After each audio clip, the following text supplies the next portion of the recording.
What it do, you guys? We're back with another Greasy Games episode. This is episode 4, and things are getting pretty exciting here. We're near the end. Yes, only the toughest of the tough competitors are left, including PewDiePie.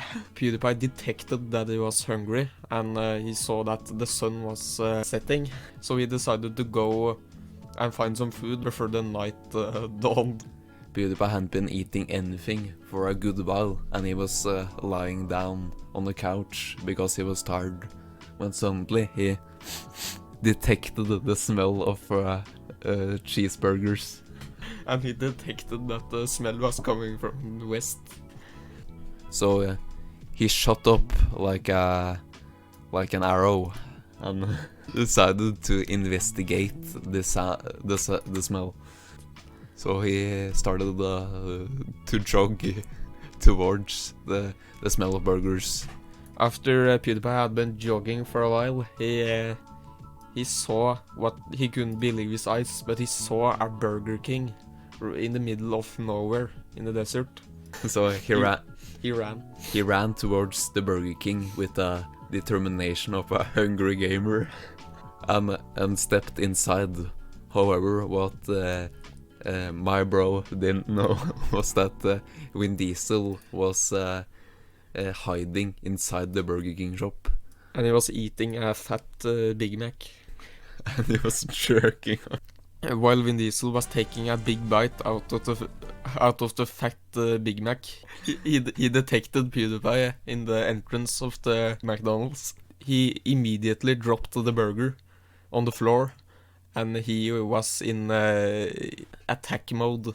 For a moment, none of them did anything. They just stood and stared at each other. PewDiePie turned on his inner gamer and leveled up to a level of 9,000. In the moment that nothing happened, Vin Diesel took the opportunity to pick up the Big Mac. Vin Diesel decided to trick PewDiePie by putting the ninja star he had in his back pocket and put it in to the Big Mac. Then he decided to throw the Big Mac right at PewDiePie in the hopes that PewDiePie wouldn't know the danger that the Big Mac truly was. So Vin Diesel threw the Big Mac as hard as his short arms could throw a Big Mac. However, he decided to put all his money on speed and nothing on accuracy, so he missed the shot. However, PewDiePie decided that this was his big Mac. that this was his Big Mac. But PewDiePie decided that this was his big badass moment he had been waiting for. So while the burger flew towards the right of him, he grabbed the burger with one arm and he took a big bite. And then blood started to spill out of PewDiePie's mouth. An asshole. PewDiePie was furious, and he decided to charge Vin Diesel, and he ran as fast as his Swedish legs could bear him. But Vin Diesel was prepared, and he started to slide the Big Macs on the floor while PewDiePie was running, and PewDiePie slipped on the burgers, and he fell over. And PewDiePie stared up at the Burger King ceiling while he was thinking about all his life and what the meaning of all of this was, before his eyes closed and he died. Rip my bro, PewDiePie. Vin Diesel was surprised how easy it was to pick off PewDiePie, even though PewDiePie was level 9,000. Vin Diesel looked over PewDiePie's dead body and saw the ruby that had fallen out of PewDiePie's boxers. And he picked it up and had 2 rubies in his possession. It looks like his nipples. Okay, night had dawned, and around this time we started a poll on Twitter where you could vote for your favorite contestant. And it lasted for about 12 hours. And the guy that got the most votes will get a reward the next time. That's the event, by the way, tomorrow. Nothing really exciting happened that night, except that Billy Joe Armstrong from Green Day cried himself to sleep. Alright, Nick Mac, are you ready to see the votes? Yes, I'm excited. Alright, guys, here it is, the audience favorites in Greasy Games Season 2. Let's check out the votes. Okay, so out of a total of 11 million votes, Vin Diesel took the first place with 3 million of them. That's a pretty big gap from the second place, where we have Belle Delphine with 2 million. And you know, the simps, you know. yeah, and Green Day on the third spot with 1 million votes. And in last place we have Eminem. And I think Nick Mac, this is I think this shows that Eminem has gotten old and is fallen off the hip hop train. He's pushing 50, and it's hard to keep up with the youth. Especially when you have people like a Godmaker and a Bug in the competition. And there's only so much rap god you can listen to before you go insane. Mm. That's the only song he has, I believe. And the real Slim Shady. That's his 2 songs, and I'm fucking tired of them. At 12 p.m., the security guy walked in to the Burger King to eat a burger, but he also walked up to Vin Diesel, and because Vin Diesel had won the poll, he got the reward of an AK-47. Yes, congrats to Vin Diesel for doing it so good in the competition.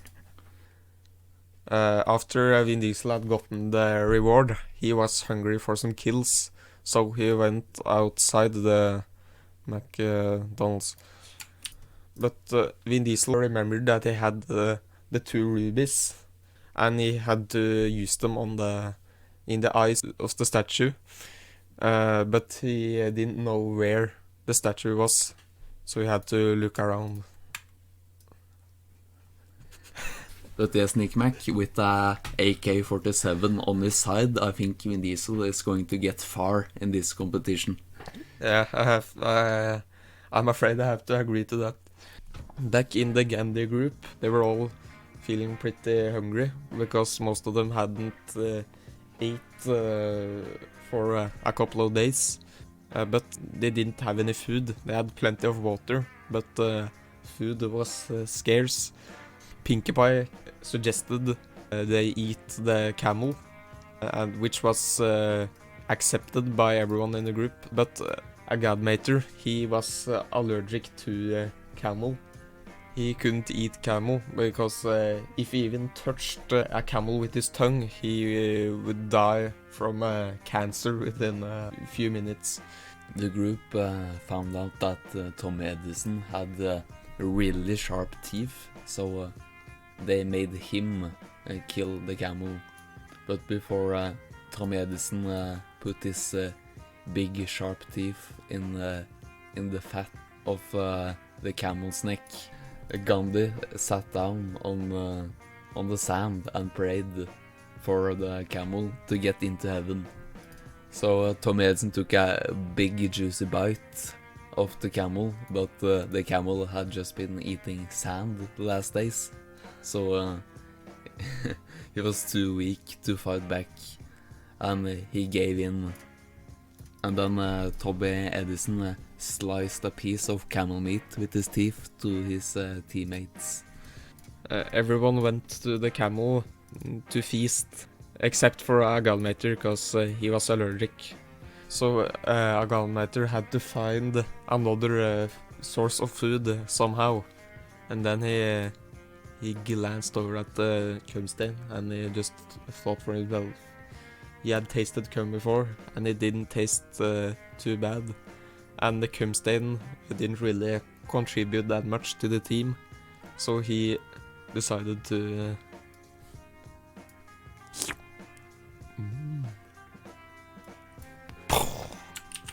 This is the second team kill of the Greasy Games Season 2. Can it get any worse from here, Nick Mac? I don't know, let's see. But with that, we are 2/3 of the competitors killed, and only 1/3 left.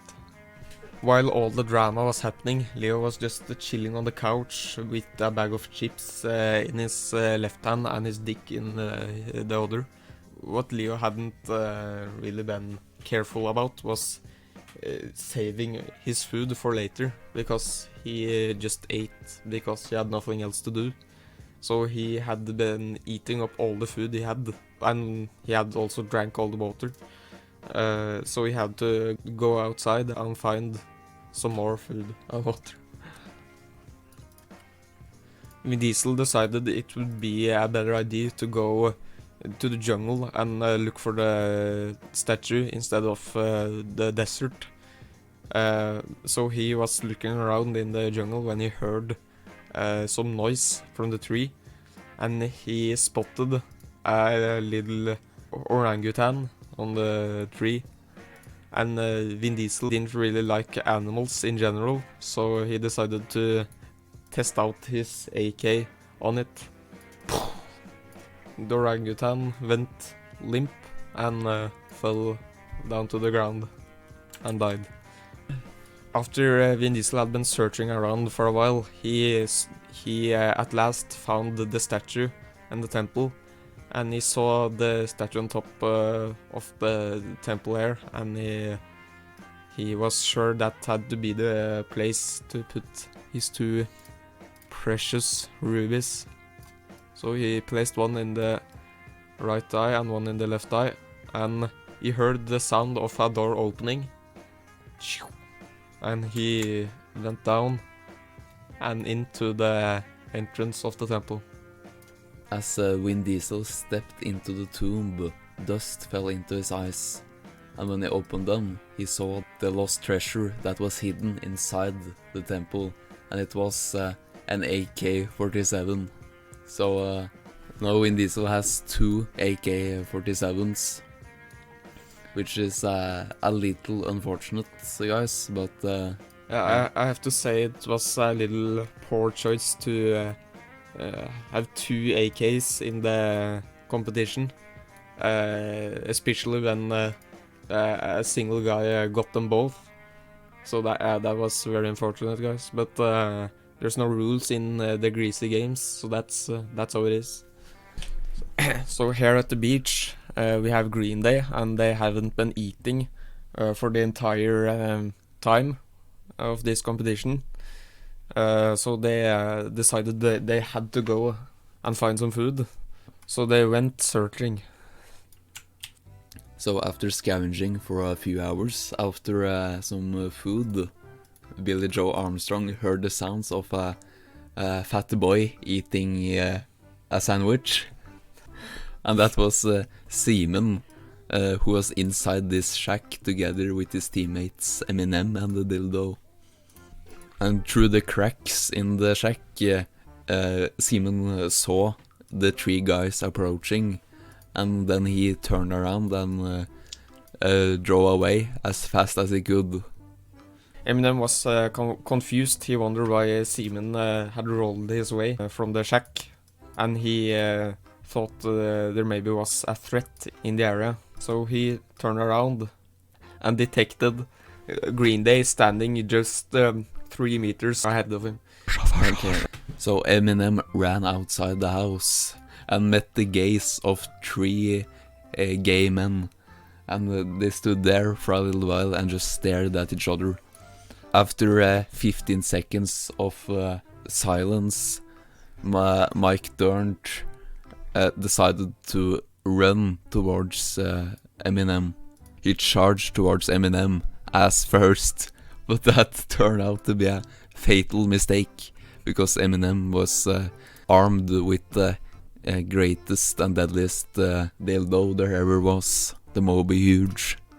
As Mike turned ran towards Eminem, Eminem shoved the dildo up his asshole, and the dildo went through his intestines and destroyed his insides.